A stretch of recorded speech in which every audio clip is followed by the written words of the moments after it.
Mata adalah organ penglihatan. Mata mendeteksi cahaya dan mengubahnya menjadi impuls elektrokimia pada sel syaraf. Bagian-bagian mata yang pertama ada kornea. Kornea merupakan jaringan berbentuk kubah transparan yang membentuk bagian terdepan mata. Fungsi dari kornea adalah sebagai jendela dan jalan masuk cahaya ke mata. Kornea juga berfungsi memberikan 65-75% kekuatan fokus mata. Jika tidak dirawat dengan baik, kornea akan rentan terkena bakteri atau jamur seperti keratitis. Selain itu, ada juga kemungkinan terjadinya perubahan struktur kornea, yaitu keratokonus. Yang kedua, ada bilik depan mata, yaitu kantung yang mirip jeli yang berada di belakang retina dan di depan lensa. Kantung ini berisi cairan aqueous humor yang membantu membawa nutrisi ke jaringan mata. Cairan ini juga berfungsi sebagai penyeimbang tekanan di dalam mata. Kesehatan mata juga dipengaruhi oleh proses produksi dan aliran cairan di bilik mata depan. Jika terdapat gangguan, hal ini dapat menyebabkan masalah di dalam mata, contohnya glaukoma. Selanjutnya adalah sklera. Sklera adalah bagian mata yang berbentuk selaput putih keras dengan jaringan fibrosa yang menutupi seluruh bola mata kecuali bagian kornea. Di dalamnya terdapat otot yang menempel guna menggerakkan mata yang menempel pada sklera. Salah satu penyakit yang dikaitkan dengan sklera yang bermasalah adalah skleritis, yaitu peradangan dan pembengkakan yang terjadi di sklera. Yang keempat adalah iris dan pupil. Iris dan pupil merupakan bagian dari anatomi mata yang saling berhubungan satu sama lain. Iris adalah membran berbentuk cincin yang mengelilingi sebuah bantalan kecil berwarna gelap di tengahnya. Nah, bulatan kecil di tengah itulah yang disebut dengan pupil. Pupil merupakan otot pada bagian mata yang bisa tertutup dan terbuka atau mengecil dan membesar. Sementara itu, iris berfungsi mengatur sejumlah cahaya masuk ke mata dan menyesuaikan dengan bukaan pupil. Selain itu, irislah yang menentukan warna mata. Orang dengan mata coklat memiliki iris dengan pigmen yang banyak, sedangkan orang yang memiliki mata biru memiliki iris dengan pigmen yang sedikit. Iris dan pupil juga tidak luput dari permasalahan penyakit mata. Salah satunya adalah iritis, yaitu pembengkakan dan peradangan pada iris.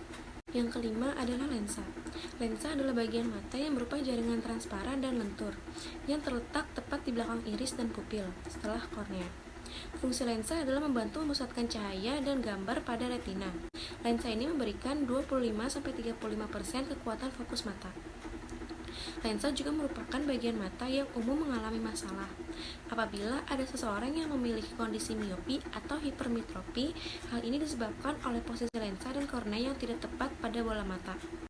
Yang keenam ada koroid dan konjungtiva, yaitu bagian mata yang berbentuk membran coklat gelap yang terdapat banyak pembuluh darah di dalamnya. Posisinya terletak di antara sklera dan retina. Koloid berfungsi untuk memasak darah dan nutrisi ke retina dan ke semua struktur lainnya pada bagian anatomi mata. Sementara itu, konjungtiva adalah lapisan jaringan yang menutupi seluruh bagian mata yang posisinya ada di depan kecuali untuk kornea. Yang ketujuh ada badan vitreous.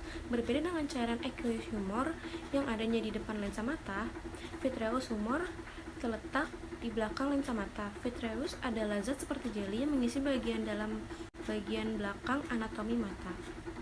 Yang kedelapan ada retina dan saraf optik.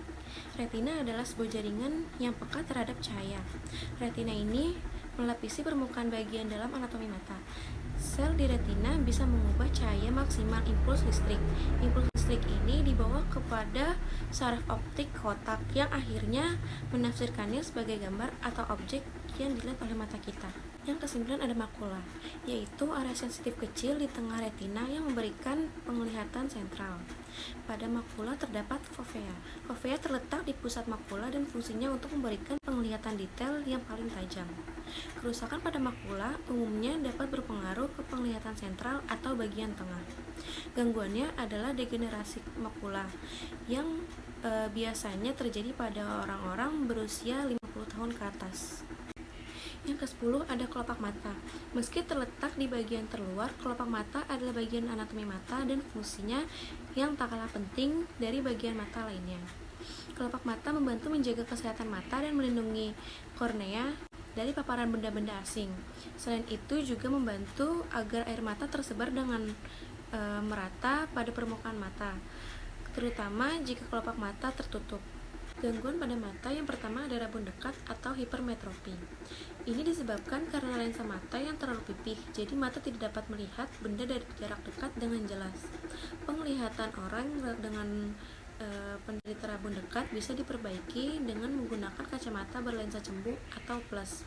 Yang kedua ada rabun jauh atau miopi. Kebalikan dari rabun dekat, rabun jauh adalah keadaan di mana mata tidak dapat melihat benda dari jarak jauh dengan jelas, disebabkan oleh kelainan pada lensa di mana bayangan benda terbentuk di depan retina. Penderita rabun jauh ini bisa menggunakan kacamata berlensa cekung atau minus. Yang ketiga ada buta warna. Penyebabnya adalah ketidakmampuan sel-sel kerucut mata menangkap sebuah spektrum warna sehingga mata sulit untuk membedakan warna-warna tertentu. Yang keempat ada rabun tua atau presbiopi. Biasanya dialami oleh orang tua. Gangguan pada lensa mata terjadi karena faktor usia. Penderita presbiopi dibantu dengan kacamata berlensa rangkap. Yang terakhir atau yang kelima ada astigmatisme atau silinder. Kondisi penglihatan mata menjadi kabur. Astigmatisme terjadi karena adanya penyimpangan dalam pembentukan bayangan pada lensa. Penglihatan penderita astigmatisme dapat ditolong dengan kacamata berlensa silinder. Telinga. Telinga adalah salah satu panca indera manusia yang berfungsi untuk mendengar dan terdiri dari beberapa bagian-bagian. Bagian-bagian telinga secara umum dibagi menjadi 3, yaitu telinga luar, telinga tengah, dan telinga dalam. Bagian-bagian tersebut memiliki fungsi khusus yang memungkinkan telinga kita dapat mendengar. Lalu, bagian-bagian telinga. Yang pertama itu ada telinga bagian luar, yaitu telinga yang terletak di luar dan kontak langsung dengan lingkungan. Fungsi utama telinga luar ini adalah untuk menangkap bunyi dari lingkungan dan untuk kemudian diteruskan ke telinga bagian tengah. Nah, bagian-bagian telinga luar ini terdiri dari yang pertama itu ada daun telinga. Daun telinga atau yang disebut dengan pina ini adalah bagian telinga terluar yang membatasi bagian luar kepala dengan saluran telinga. Fungsinya ini adalah untuk mengumpulkan suara. Daun telinga juga dapat memperbesar suara dan mengarahkannya ke bagian saluran telinga. Lalu yang kedua ini ada saluran telinga. Saluran telinga atau kanal telinga ini merupakan bagian yang menghubungkan antara telinga luar dengan telinga bagian tengah. Nah, saluran ini juga memiliki panjang sekitar 2,5 cm dan posisinya itu terletak mulai dari lubang telinga luar dan berakhir di gendang telinga. Nah, saluran telinga ini berfungsi untuk meneruskan getaran dari suara telinga bagian luar ke telinga bagian dalam. Lalu yang kedua itu ada telinga bagian tengah. Nah, fungsinya ini untuk mengubah gelombang bunyi yang ditangkap telinga luar untuk menjadi getaran. Getaran tersebut kemudian dilanjutkan kepada telinga bagian dalam. Nah, telinga tengah ini terdiri dari yang pertama itu ada gendang telinga. Gendang telinga itu atau membran timpani adalah selaput atau membran tipis yang memisahkan telinga luar dengan telinga bagian tengah. Nah, gendang telinga ini atau membran timpani memiliki diameter berukuran 1 cm dan berbentuk cekung. Ia juga berfungsi untuk menghantar getaran suara dari udara menuju tulang pendengaran di dalam bagian telinga tengah. Lalu yang kedua itu ada tulang pendengaran. Fungsi tulang pendengaran atau disebut juga dengan osikal pendengaran adalah untuk menghubungkan membran timpani dengan telinga bagian dalam. Berikut ini adalah tulang-tulang pendengaran. Yang pertama itu ada malleus atau martil. Tulang pendengaran ini juga merupakan tulang pendengaran yang menempel pada membran timpani. Malleus memiliki bentuk tulang seperti martil. Fungsi tulang malleus ini adalah untuk meneruskan getaran dari membran timpani. Lalu yang kedua itu ada incus atau landasan. Tulang pendengaran incus ini terletak di dekat tulang malleus atau yang disebut juga dengan martil. Incus atau yang disebut dengan tulang landasan ini berukuran kecil dan berbentuk seperti sebuah landasan pesawat. Fungsinya adalah untuk memberikan respon tulang malleus. Lalu yang ketiga itu ada step atau sanggurdi. Nah, bentuk dari tulang sanggurdi ini seperti sanggurdi kuda yang memiliki bagian yang melengkung. Fungsi tulang step ini atau sanggurdi ini adalah untuk memberikan respon dari getaran yang diteruskan oleh tulang step dan mengalirkan gelombang suara ke bagian telinga dalam. Lalu, lanjut lagi, yang nomor 3 adalah saluran eustasius. Nah, saluran ini menghubungkan telinga tengah ke nasofaring, yaitu tenggorokan bagian atas dan rongga hidung bagian belakang. Nah, saluran ini juga berukuran kurang lebih 36 mm pada orang dewasa. Lalu, fungsi saluran eustasius yang berhubungan dengan telinga tengah yaitu yang pertama ada perlindungan dari tekanan suara nasofaring dan sekresi, lalu yang kedua itu membersihkan cairan dari telinga bagian tengah, Lalu yang ketiga, menyeimbangkan tekanan udara di telinga tengah dengan tekanan atmosfer. Lalu yang selanjutnya itu ada telinga bagian dalam. Nah, telinga bagian dalam ini adalah pusat kendali dari indera pendengaran kita. Lalu fungsinya itu adalah untuk mengubah getaran dari telinga bagian dalam menjadi impuls listrik dan meneruskannya melalui saraf menuju otak. Nah, telinga dalam ini terdiri dari beberapa struktur. Yang pertama itu ada 3 saluran setengah lingkaran. Nah, saluran setengah lingkaran ini atau yang disebut dengan kanalis semisirkularis, yaitu suatu struktur yang terdiri dari 3 buah saluran setengah lingkaran yang tersusun menjadi suatu kesatuan dengan posisi yang berkelainan, yaitu yang pertama ada kanalis semisirkularis horizontal, lalu kanalis semisirkularis vertikal superior, lalu yang ketiga itu ada kanalis semisirkularis vertikal posterior. Nah, saluran setengah lingkaran ini berfungsi sebagai alat keseimbangan tubuh kita. Area ini bahkan ikut campur dalam membantu kita untuk berjalan dengan seimbang. Lalu selanjutnya ada rumah siput atau koklea, yaitu saluran berbentuk spiral menyerupai rumah siput. Nah, di dalam koklea ini, di bagian tengah, tepatnya terdapat organ korti yang berisi ribuan sel rambut yang peka terhadap getaran. Nah, impuls yang timbul di dalam sel rambut tersebut diteruskan oleh saraf auditory ke otak. Nah, fungsi rumah siput ini sebagai reseptor penerima gelombang suara karena di dalamnya itu terdapat sel saraf sensoris yang berhubungan dengan otak. Lalu yang keempat itu ada saraf pendengaran yang berfungsi menyampaikan bunyi ke pusat saraf, yaitu otak. Lalu selanjutnya lagi, bagaimana kita bisa mendengar? Nah, perhatikan sebagai berikut. Yang pertama itu suara dari sekitar kita itu ditangkap oleh telinga luar berupa getaran atau gelombang dan diteruskan ke telinga tengah. Lalu selanjutnya saat genang telinga bergetar, getaran akan diteruskan ke tulang osikel sehingga getaran diperkuat dan dikirim ke telinga bagian dalam. Lalu begitu getaran mencapai telinga bagian dalam, getaran akan diubah menjadi impuls listrik. Lalu impuls listrik dikirim melalui saraf ke otak. Otak lalu akan menerjemahkan impuls ini sebagai suara kita.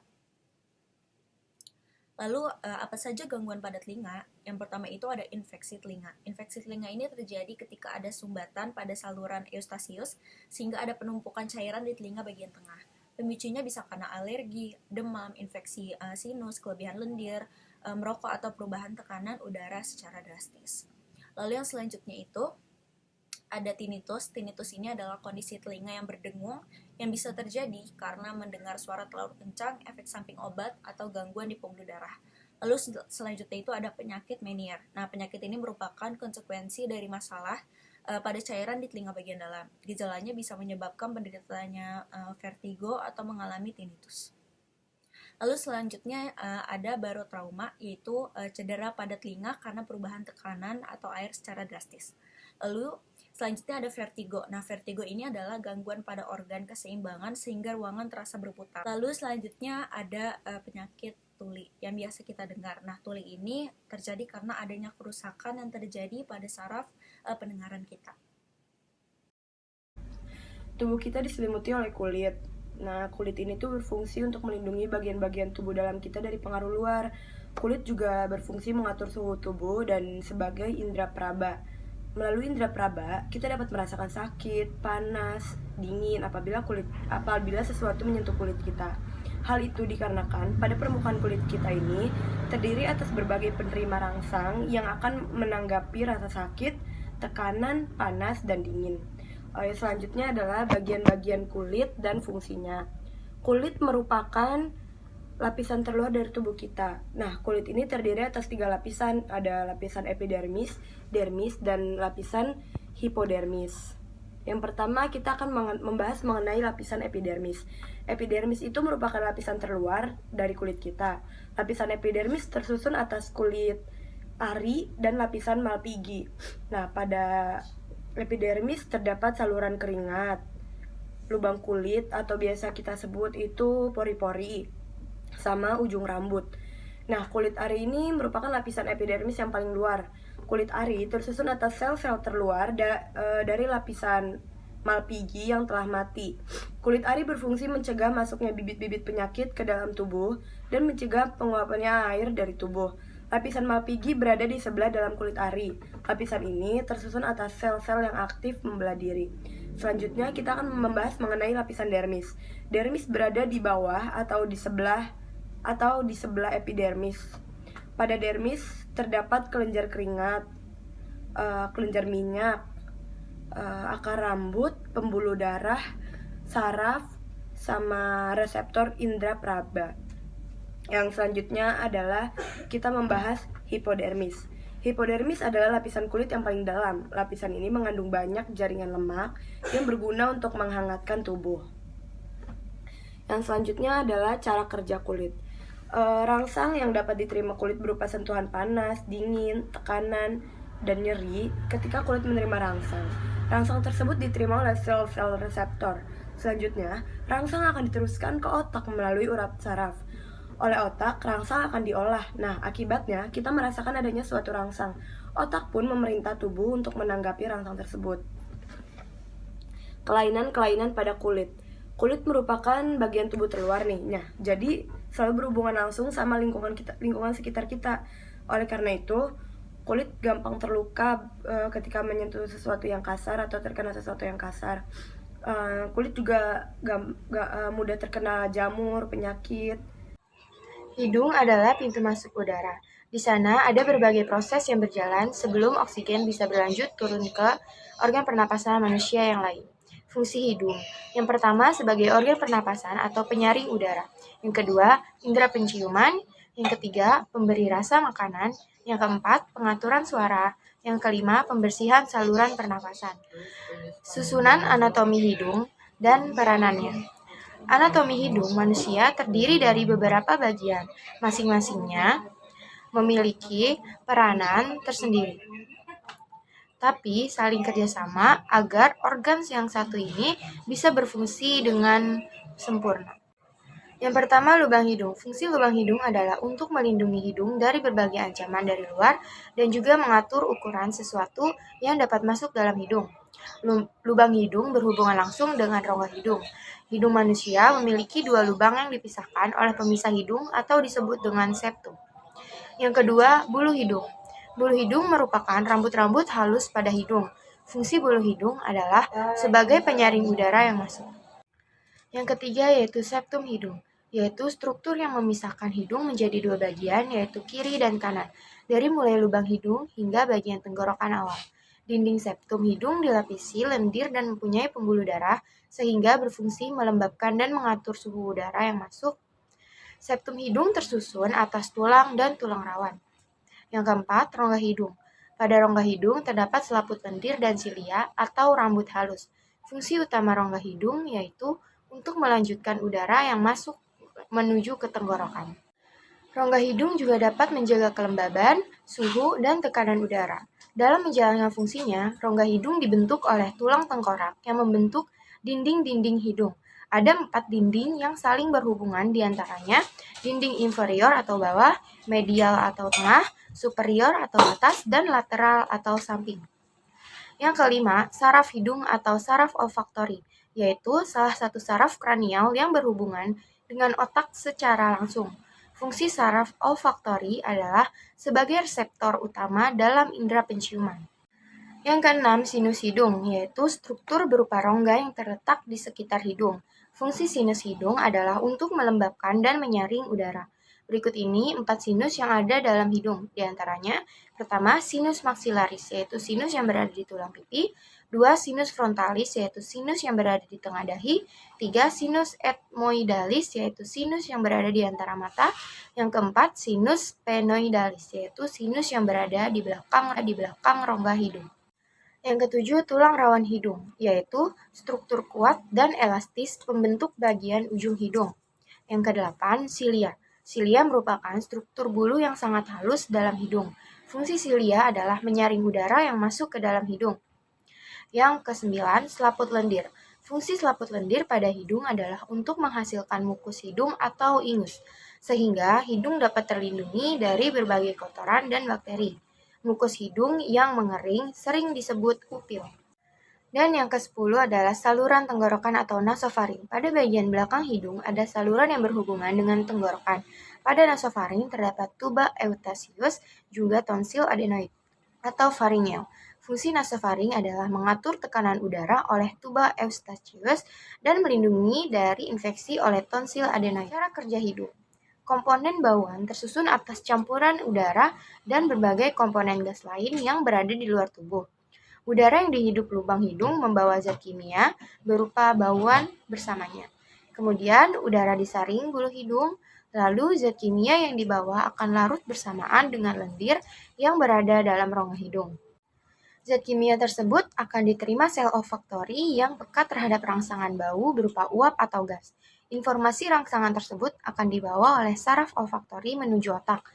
Selanjutnya, otak menerjemahkan informasi tersebut sehingga aroma yang ada di sekitar akan tercium. Penyakit hidung. Berikut ini beberapa gangguan pada hidung. Di antaranya, yang pertama yaitu hidung tersumbat. Hidung tersumbat adalah gangguan paling umum pada hidung yang ditandai dengan peradangan pada saluran udara akibat flu dan alergi. Yang kedua, mimisan atau epistaksis. Hidung berdarah atau yang sering disebut dengan mimisan adalah kondisi yang umum terjadi pada anak-anak, namun juga bisa menjadi gejala dari penyakit serius. Penyebab mimisan diantaranya alergi, hidung tersumbat, dan cedera. Yang ketiga, ada penyimpangan septum. Penyimpangan septum adalah kondisi di mana septum hidung mengalami pembengkokan akibat cedera atau cacat bawaan lahir. Gejala munculnya septum bengkok diantaranya hidung berdarah, salah satu lubang hidung tersumbat, dan sakit kepala. Dan yang keempat, polip hidung, yaitu pertumbuhan yang tak berpotensi kanker pada hidung atau sinus. Umumnya, penyebab polip sinus adalah peradangan kronis. Lidah ini merupakan salah satu organ yang termasuk ke dalam panca indera serta juga sebagai organ yang menunjang dari sistem pencernaan. Lidah ini memiliki fungsi sebagai indera pengecapan, yakni untuk memberikan rasa kepada tiap-tiap objek yang masuk ke dalam mulut kita. Lidah ini juga sering disebut dengan lingual atau bahasa Latin, atau dalam glosal bahasa Yunani.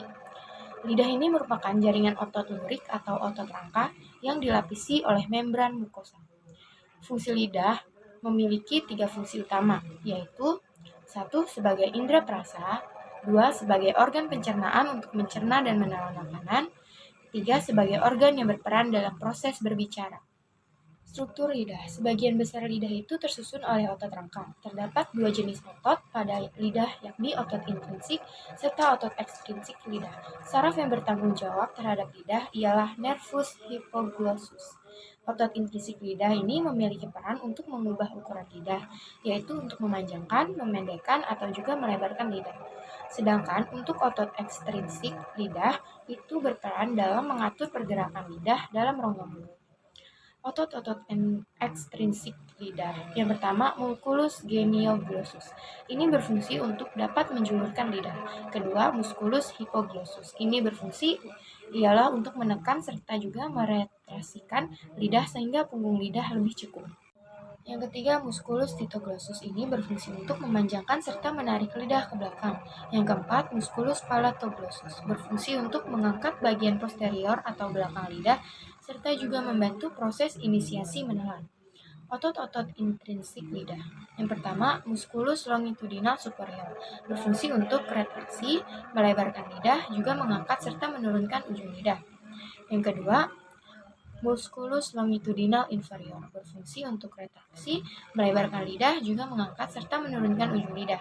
Yang ketiga, musculus transversus linguae. Ini berfungsi untuk memanjangkan serta melebarkan lidah bersama dengan musculus verticalis linguae. Yang keempat, musculus verticalis linguae berfungsi untuk melebarkan lidah bersama dengan musculus transversus linguae. Pada permukaan lidah itu terdapat bagian khusus yang dapat atau bisa menerima rangsangan kimia. Bagian tersebut disebut dengan sebutan sebagai ujung pengecap. Tiap-tiap ujung pengecap itu mempunyai sensitivitas yang berbeda terhadap rangsangan yang dapat kita rasakan. Yang pertama, rasa pahit itu ditimbulkan oleh adanya rangsangan alkaloid. Contohnya itu ada pada kopi, kafein, dan lain-lain. 2. Rasa manis itu ditimbulkan oleh gugus OH di dalam molekul organik. Contohnya itu ada pada gula, keton, serta asam amino tertentu. Yang ketiga, rasa asin ini ditimbulkan oleh rangsangan kation Na+, K+, serta juga Ca+. Yang keempat, rangsangan asam ini ditimbulkan oleh adanya rangsangan ion hidrogen. Bagian-bagian lidah. Yang pertama, dasar lidah. Dasar lidah terletak di bagian sepertiga belakang. Bagian lidah ini terletak di mulut bagian belakang yang dekat dengan tenggorokan. Berbeda dari bagian lidah lain, dasar lidah tidak bisa digerakkan secara bebas. Bagian inilah yang menempel dengan tulang hyoid dan tulang rahang bawah. Yang kedua, badan lidah. Badan lidah ini bisa digerakkan secara bebas dan bertanggung jawab atas beberapa fungsi lidah. Yang ketiga, ujung lidah. Sesuai namanya, ujung lidah adalah bagian lidah paling depan, dekat dengan bagian belakang gigi seri. Sama seperti badan lidah, ujung lidah juga bisa digerakkan dengan bebas. Yang keempat, dorsum lidah. Bagian ini terletak di antara dasar dan badan lidah. Dorsum lidah adalah bagian yang permukaannya terlihat sedikit lebih naik dari badan lidah. Di bagian ini terdapat garis cekungan berbentuk seperti huruf V yang disebut sulcus terminalis. Yang kelima, bawah lidah. Bawah lidah adalah bagian yang terlihat saat Anda mengangkat lidah. Di bagian ini, pembuluh vena terlihat jelas berwarna ungu kebiruan.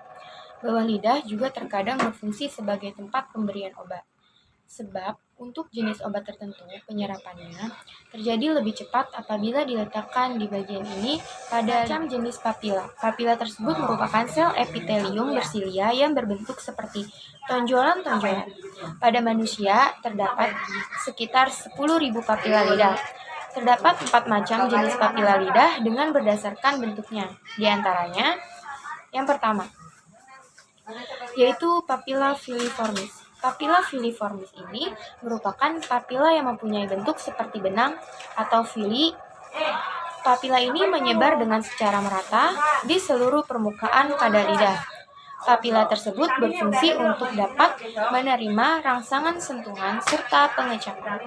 Yang kedua, sirkumvalata.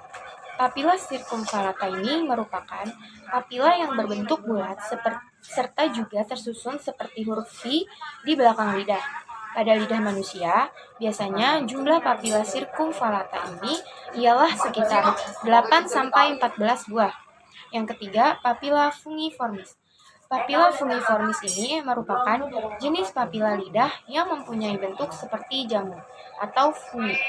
Papila fungiformis ini tersebar pada bagian sisi lidah serta juga permukaan ujung lidah.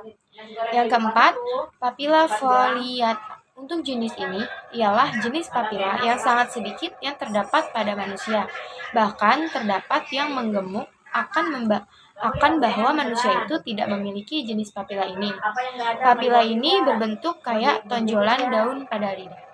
Proses pengecapan lidah. Makanan serta minuman yang menyentuh lidah itu akan mengaktifkan reseptor pengecap yang peka terhadap rangsangan kimia. Rangsangan tersebut akan diteruskan ke otak dalam bentuk impuls saraf oleh sel saraf pada lidah. Otak tersebut akan menerima informasi ini serta akan menerjemahkan sehingga kita bisa merasakan minuman serta makanan tersebut.